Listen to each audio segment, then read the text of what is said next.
God doesn't make mistakes. If he tells you to go to Romulus or go to Detroit or go to some area where there isn't a church, God told you that. God's going to take care of you. We have to have pastors with faith. We have to go. We've got to go. Whether the finances are there or not, we're going to go and we're going to get a job and we're going to go ahead and see what God does. He's not going to let us down.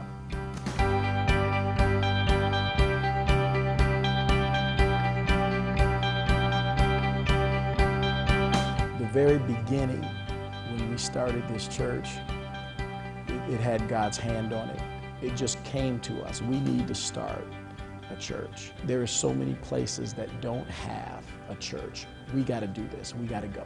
The burden overcame the obstacles. We had to go, and we knew it was God calling us. We couldn't get away from it. No matter where we preached, no matter what opportunities we were involved in, we knew we're going to have to start a church.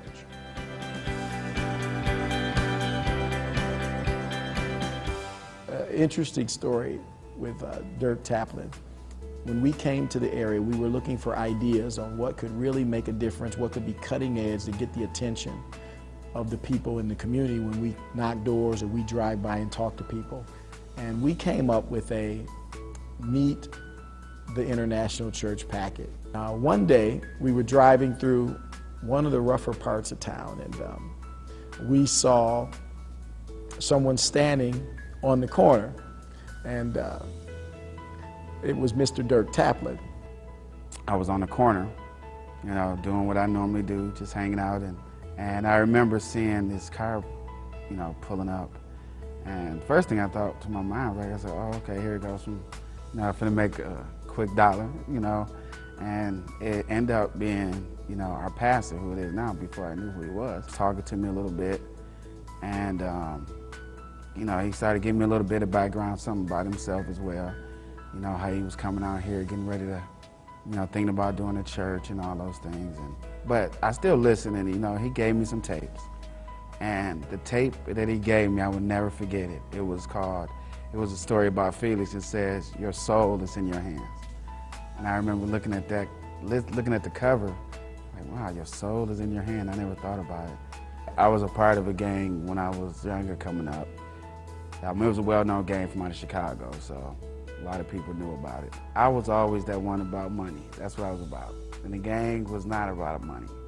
It was about hurting people. It was about territories, gangster for life. And that was my mentality at the time. Being with him is almost like the movies, like You're Married to the Mob. So it was kind of, my husband would, bring a whole bunch of money home and count it on the table. And what he would bring home sometimes is what people would make in a year. He began to talk to us. And one of the things that stuck out to me was everything that he said, he was like, you can find this in the Bible. And everything that was said to me was in the Bible. And I was like, okay, maybe this is for real. Him and his wife, and dragged with their kids, would spend time giving us a Bible study every week faithfully. Honestly, my whole thought process began to change. I began to see all the things that I thought was a part of me I began to see the truth about it.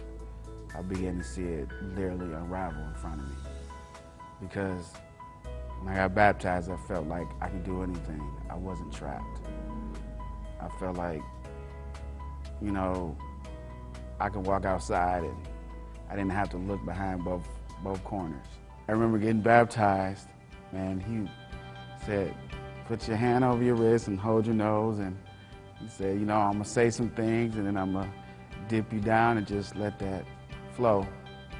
And that was the last thing I remember.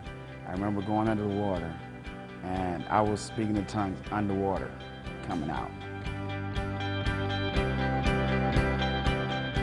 The International Church would not be in this area if it wasn't for Christmas for Christ and the support of the Home Missions Division. We can't thank them enough for their vision and their efforts for church planning. Thank you.